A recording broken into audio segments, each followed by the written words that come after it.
আগামী 8ই মে আমাদের হজরত দয়াল মা রহমাতুল আলাইহার মহাপবিত্র শুভ জন্মদিন। তো অনুষ্ঠানের সুবিধার্থে আমরা 9 মে এই অনুষ্ঠানটা করতে চাচ্ছি। আসলে ওই দিন যদি আমরা সবাই মিলে করি, আপনারা সবাই আসবেন তো? আলহামদুলিল্লাহ। আমরা চাচ্ছিলাম অনুষ্ঠানটা এবার যৌথভাবে করতে, কারণ নর্মালি দয়াল মার জন্মদিনটা কিন্তু সাধারণত বোনদের অনুষ্ঠান।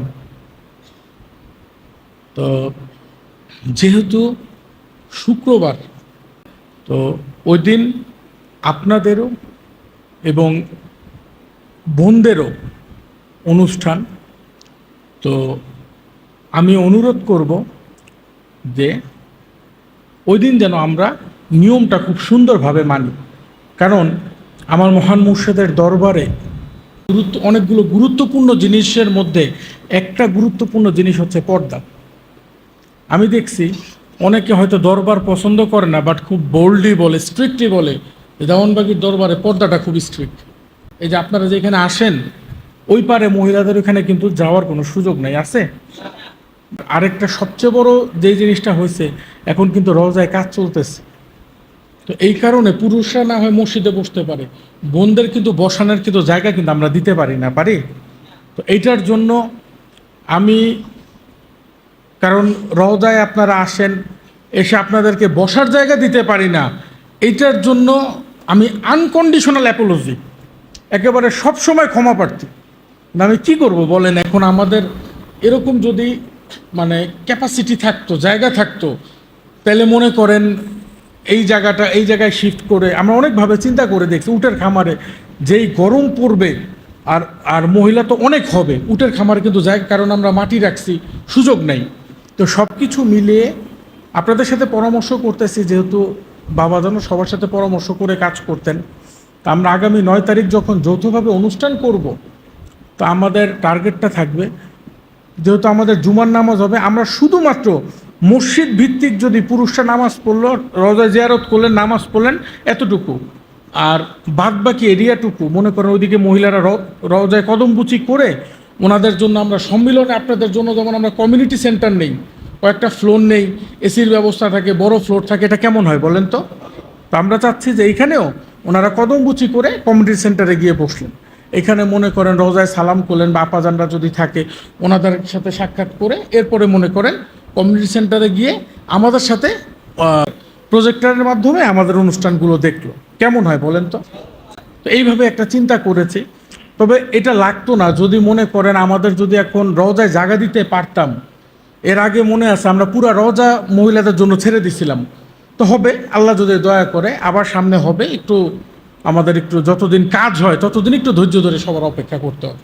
আর আমি সবার কাছে অনুরোধ করব যে আসলে হয়তো অনেক বোনদের মনে কষ্ট থাকতে পারে, আমরা মার জন্মদিন করতেছি, আমাদের একটা বসার ঢঙ্গের জায়গা দিতে পারলেন না। আসলেই তো এর থেকে কষ্ট আর কি হইতে পারে? তো যেহেতু বললাম যে আমরা আসলে জায়গায়, মসজিদে জুমার নামাজ হয়, সুযোগ নাই, উটের খামার প্রচণ্ড গরম আর ছোট, আর এছাড়া আর দেওয়ার মতো কোনো জায়গা নেই। তো এই কারণে আমরা চিন্তা করছি, তো আপনারা সবাই মিলে যদি একটু আমাদের সহযোগিতা করেন, যতদিন রওজা মুবারকের কাজ তো আর সারা জীবন চলবে না, যতদিন চলবে ততদিন মনে করেন আমাদের এই স্যাক্রিফাইসগুলো করতে হবে। আপনারা রাজি আছেন তো? আলহামদুলিল্লাহ। সম্মানিত আশেখ রাসূল ভাইরা, আর আগামী 9 তারিখে আপনারা, আপনাদের প্রতি আমার অনুরোধ থাকবো, আপনাদের মা, স্ত্রী, বোন, মেয়ে সবাইকে দাওয়াত দিবেন, পারবেন তো? আর সবাইকে দয়া করে অনুরোধ করবেন, এইবার আমাদের মহিলা সম্মিলনটায় যেন একটা জাকের বোন, আমাদের যারা বাবা দেওয়ানবাগির আশেকরা যারা আছেন, কেউ যেন ওই দিন ঘরে না থাকে, সবাই যেন আসে। আমরা আসতে পারবো তো? যারা বিভিন্ন এলাকা থেকে বাস অর্গানাইজ করেন, অনেকে আছে মহিলাদের বাস অর্গানাইজ করে, আমি ওনাদেরকে অনুরোধ করব আপনারা বাস অর্গানাইজ করেন। অনেকে আছে মনে করেন আপনাদের মানে জেনারেল, যেটা আপনাদের পরিবারের মেয়ে লোক যারা জাকের আছেন তাদেরকে পাঠাই দিবেন, আর এলাকা ভিত্তিক বাস অর্গানাইজ করে, অনেকে ট্রেনে করে মহিলা নিয়ে আসে, এইভাবে যেইভাবে পারেন মহিলা নিয়ে আসেন।